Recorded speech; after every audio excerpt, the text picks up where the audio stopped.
In the highlands of Ethiopia, monks guard a Bible most of the world has never seen. 81 books. Not 66 like the Protestant Bible. Not 73 like the Catholic version. Stories about angels who descended from heaven and mated with human women. Giants who walked the earth. Forbidden knowledge that angels taught to humanity. Stories so controversial that European church authorities banned them for centuries. Today, we're opening Ethiopia's Bible. What didn't they want us to know? The Book of Enoch, when angels fell. In Western Bibles, Enoch is mentioned in 6 words. He walked with God and he was not, for God took him. That's it. But in Ethiopia's Bible, Enoch gets an entire book, and it reveals something extraordinary. According to the Book of Enoch, 200 angels descended to Mount Hermon. They were called the Watchers. Their leader was Semjaza.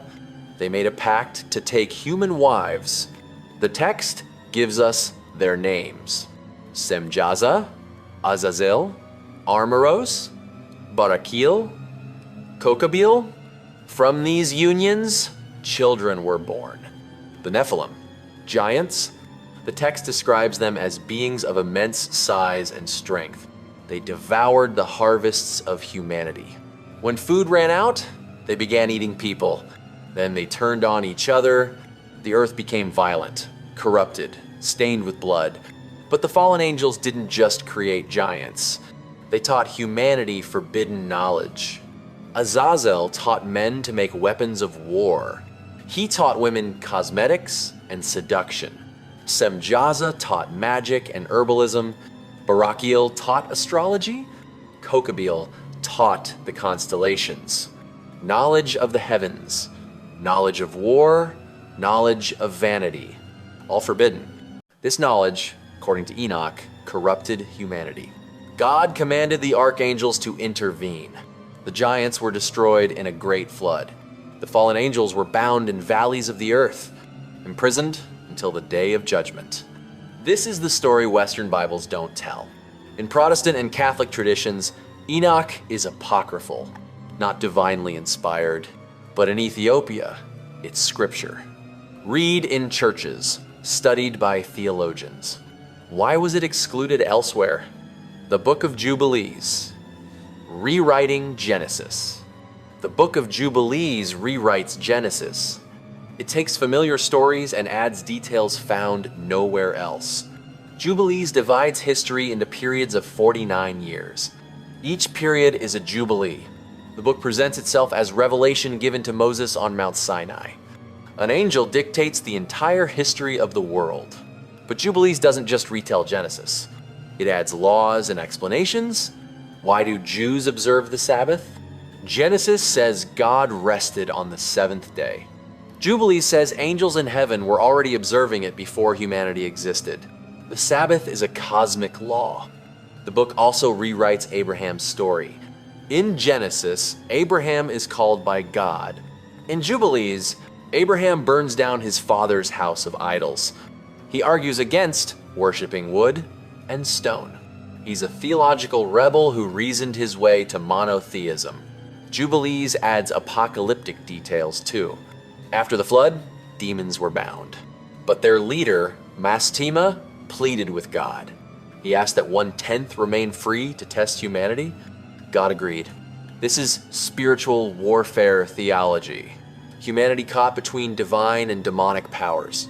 Why was Jubilees excluded from Western Bibles? Some say it was too legalistic, too many commandments and restrictions. Others say it was too mystical, too focused on angels and demons. But in Ethiopia, Jubilees is sacred scripture, the Resistance Bible. Western Bibles include the books of Maccabees. They tell of Jewish revolt against the Seleucid Empire, the origin of Hanukkah. But Ethiopia's Bible doesn't include these Maccabees. Instead, it has Meqabyan, completely different stories. Meqabyan tells of righteous warriors who resist oppression. One section describes believers who refuse to worship idols. They're imprisoned, tortured, threatened with death, but they remain faithful, and God delivers them. Another describes a warrior leading rebellion against a corrupt regime. Outnumbered and outmatched, he triumphs through faith. This is resistance theology. It celebrates those who stand firm against earthly powers. For Ethiopia, a nation that maintained Christianity through Islamic expansion and resisted colonization longer than almost any African country, this text resonated deeply. Meqabyan is a declaration of independence. Faith doesn't bow to earthly rulers, yet this text is unknown outside Ethiopia. When European missionaries arrived, they didn't recognize it. They called it apocryphal and urged its removal. The Ethiopian church refused. Who decides what scripture? Angels and cosmic hierarchies. In Western Bibles, angels are rarely named. Michael in Daniel and Revelation. Gabriel announcing Jesus' birth. Beyond that, mystery. But in Enoch and related Ethiopian texts, angels are everywhere. They have names, ranks, and specific roles. Michael, the merciful. Gabriel, who oversees paradise. Raphael, who heals. Uriel, who oversees the world. Enoch names dozens more. Angels controlling winds, governing stars, recording human deeds. A cosmos teeming with spiritual beings. And not all are obedient. The fallen angels brought forbidden knowledge and were imprisoned. But their influence remains. The spirits of dead giants became demons, roaming earth invisibly. This is spiritual warfare theology. Human history shaped by unseen forces. Angels and demons constantly at work. This worldview shaped Ethiopian Christianity. Prayers, rituals, protective amulets, church art. But it was largely absent from Western Christianity. Early church councils feared excessive focus on angels would distract from Christ. They feared angel worship, so texts like Enoch were excluded. But in Ethiopia, isolated from these councils, the texts remained, creating a Christianity deeply mystical and cosmic. Apocalyptic visions. Enoch and Jubilees don't just describe the past, they describe the future. Western Christianity has revelation, symbolic and mysterious. But Enoch is specific, detailed, terrifying. Enoch sees the Son of Man on a throne of glory, kings and the mighty cast down, the righteous vindicated, the wicked punished in valleys of fire. Before the end comes chaos. Wars, famines, earthquakes, stars falling, sun darkened, moon turned to blood.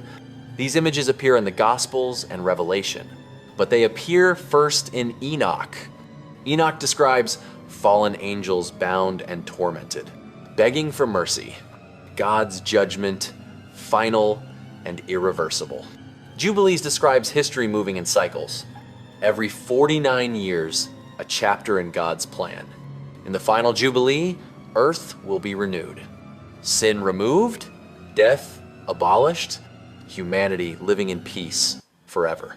These visions were too specific, too vivid, too unsettling. In the West, they were set aside. In Ethiopia, they were preserved, shaping Ethiopian Christian eschatology to this day. Why rulers feared these books. Why were these books excluded? The answer is power. These texts are subversive. They challenge earthly authority. They describe righteous individuals defying kings and empires. They predict the downfall of the mighty, the judgment of rulers, the vindication of the oppressed. For centuries, European Christianity was intertwined with political power. Emperors claimed divine right. The church blessed their authority. But texts like Enoch and Meqabyan tell a different story. Earthly power is temporary. Rulers will be judged. The oppressed will be exalted. This was dangerous during the Roman Empire when Christianity became the state religion. Dangerous during the Middle Ages when the church held political power. Dangerous during colonialism when European empires sought global dominance. When missionaries arrived in Ethiopia, they were shocked.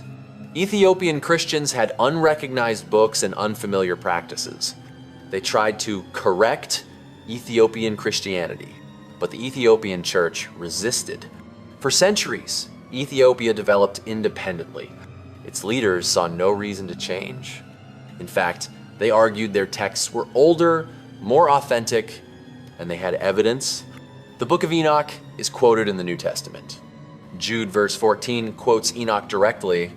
New Testament authors knew Enoch and considered it authoritative. So why was it later excluded? The traditional explanation, church councils decided it wasn't divinely inspired. Another explanation, it was too subversive, too dangerous to power structures. So it was quietly set aside, except in Ethiopia, where it remained protected by geography and a church refusing external pressure. What this reveals about the Bible. This brings us to a deeper question. What is the Bible? Most people assume it's a fixed collection, but the truth is more complicated.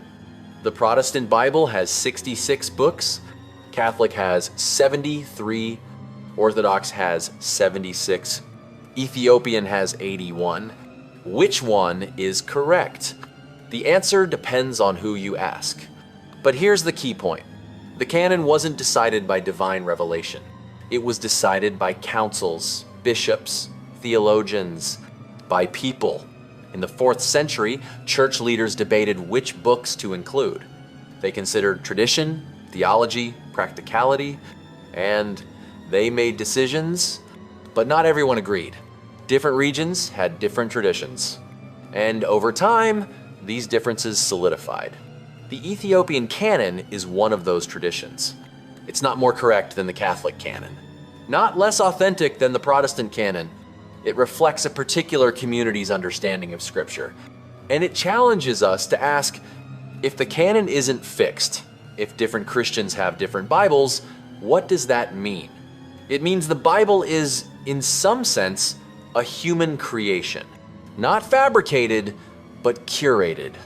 Humans decided which books to include and exclude.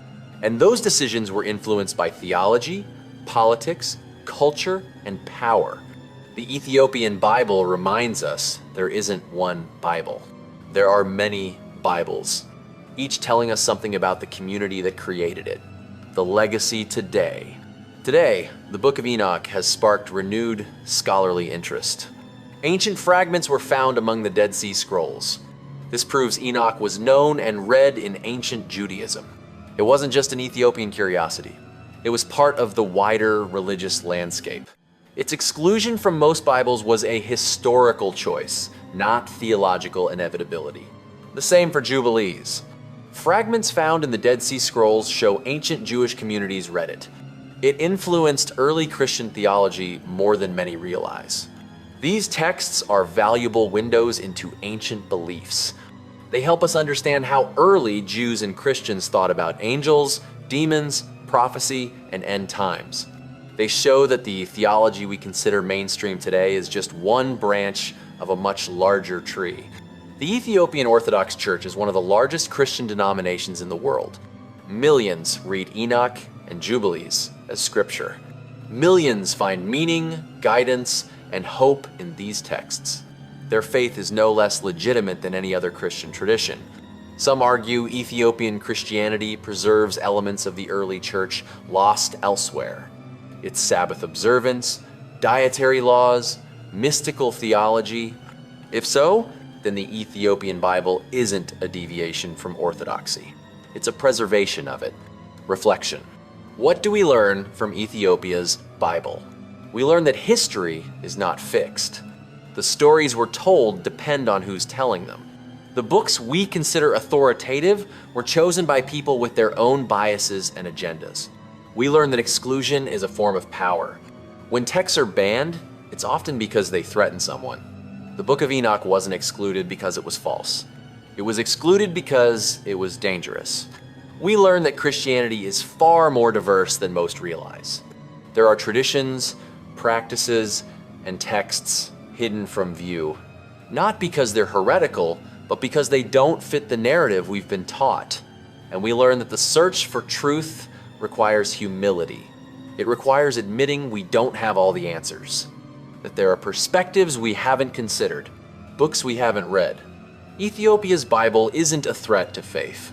It's an invitation to explore, to question, to discover. The more we learn about Christian diversity, the richer our understanding becomes. The more we appreciate history's complexity, the more we see how faith has adapted and endured. The more we engage with hidden texts, the more we realize the story is far from over. There are still mysteries to uncover, still questions to ask, still books waiting to be read. Don't just accept the version of history you've been given. Ask questions. Read the texts that were excluded. Explore the traditions that were hidden. The truth is rarely simple, and the story is always bigger than we think. What surprised you most about Ethiopia's Bible? What other hidden histories do you want to explore? Leave a comment below. And if you're interested in ancient texts, forgotten traditions, and the mysteries of religious history, subscribe. This is just the beginning. There are more stories to tell, more books to uncover, more secrets waiting in the shadows of history. Thank you for watching. History isn't just what we're taught, it's what we choose to discover.